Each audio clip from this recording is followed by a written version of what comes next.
తెలుగు రాష్ట్రాల్లో అతిపెద్ద lift manufacturer లిఫ్ట్స్.com dealership కూడా ఇవ్వబడును. మాజీ ఎమ్మెల్యే వల్లభనేని వంశీని విజయవాడ పటమట పోలీసులు అరెస్ట్ చేశారు. గన్నవరం టీడీపీ ఆఫీస్పై దాడి కేసులో నిందితుడిగా ఉన్న వంశీని హైదరాబాదులో అదుపులోకి తీసుకుని విజయవాడ తరలించారు. గత కొంతకాలంగా అజ్ఞాతంలో ఉన్న ఆయనను గురువారం ఉదయం పట్టుకున్నారు. అయితే టీడీపీ ఆఫీస్పై దాడి కేసులో తనకు ముందస్తు బెయిల్ ఉందని పోలీసులతో వాదించారు వంశీ. కానీ కిడ్నాప్, బెదిరింపు కేసులో వంశీని అరెస్ట్ చేసినట్టు తెలుస్తోంది.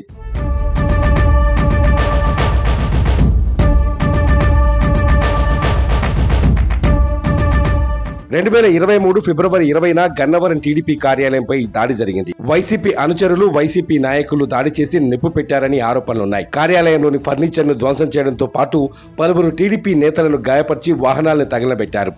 5 గంటల పాటు అక్కడ ఉద్రిక్త వాతావరణం నెలకొంది. అయితే వల్లభనేని వంశీ ప్రోద్బలంతో ఆయన అనుచరులు, వైసీపీ నాయకులు ఈ దాడికి పాల్పడ్డారని ఆ ఆఫీసులో కంప్యూటర్ ఆపరేటర్ గా పనిచేసే సత్యవర్ధన్ ఫిర్యాదు చేశారు.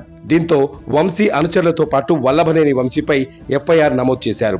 ఐపీసీ 143, 147, 148, 435, 506, రెడ్ విత్ 149, 3/1 సెక్షన్ల కింద కేసును పోలీసులు నమోదు చేశారు.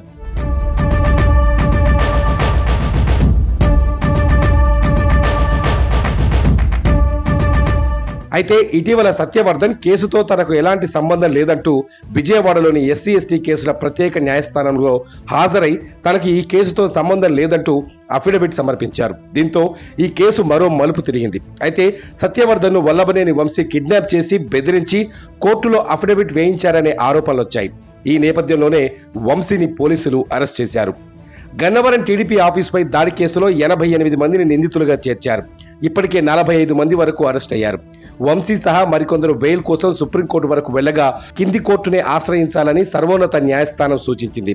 71వ నిందితుడిగా ఉన్న వంశీ అరెస్టు కోసం గతేడాది రంగం సిద్ధం చేశారు. కానీ ఆయన అజ్ఞాతంలోకి వెళ్లిపోయారు. నియోజకవర్గానికి దూరంగా ఉండి హైదరాబాద్కే పరిమితమయ్యారు. కానీ ఇవాళ సత్యవర్ధన్ కిడ్నాప్, బెదిరింపు కేసుతో హైదరాబాద్లో అదుపులోకి తీసుకోవడంతో ఆయన అనుచరుల్లో ఆందోళన వ్యక్తమవుతోంది. వైసీపీ అధికారంలో ఉండగా అప్పటి ప్రతిపక్ష నాయకుడు చంద్రబాబు సతీమణి భువనేశ్వరిపై వల్లభనేని వంశీ అనుచిత వ్యాఖ్యలు చేయడం కూడా తీవ్ర సంచలనం సృష్టించింది. ఆ తర్వాత కూడా నారా లోకేష్ చంద్రబాబులపై వ్యక్తిగతంగా తీవ్ర విమర్శలు చేశారు. మరోవైపు ఉమ్మడి కృష్ణా జిల్లాలో గ్రావెల్ మట్టి తవ్వకాలపై గన్నవరం మాజీ ఎమ్మెల్యేపై విజిలెన్స్ విచారణ జరుగుతుందని, త్వరలో చర్యలు తీసుకుంటామని మంత్రి కొల్లు రవీంద్ర అసెంబ్లీ వేదికగా ప్రకటించారు. ఈ కేసులన్నీ వంశీని వెంటాడుతున్నాయి. మరి ముందు ఏం జరుగుతుందో వేచి చూడాలి.